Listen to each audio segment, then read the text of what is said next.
People who are severely traumatized in childhood, you can measure the level of inflammatory particles in their bloodstream. They'll be abnormally high, which makes them more at risk for cancer, more at risk for autoimmune disease, more at risk for depression, mental health problems, and so on. Trauma can affect the way genes are turned on and off. There are very few conditions that are purely genetically determined. There are some. One runs in my family, muscular dystrophy. But genes are turned on and off by the environment, so the wrong genes can be turned on and the right genes can be turned off by trauma. Then, trauma can dysregulate the body's stress mechanism.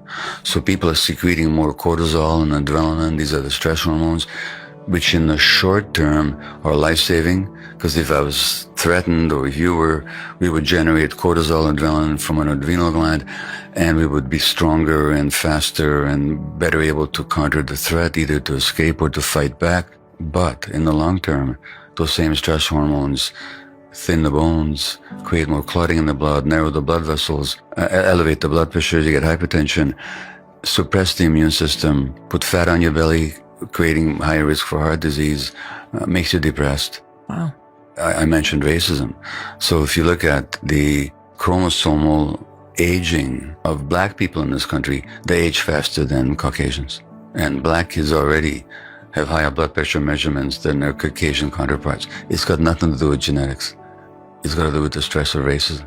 A black woman in this country, the more episodes of racism they experience, the higher the risk for asthma. Then there are the emotional impacts.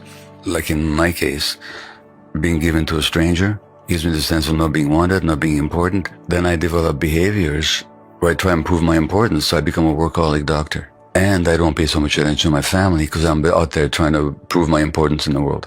Now that has impact on my kids. That has an impact on my marriage. So there's these emotional impacts which result in certain behaviors. When people get the message that their emotions aren't acceptable to the adults, children will push down their feelings in order to be accepted.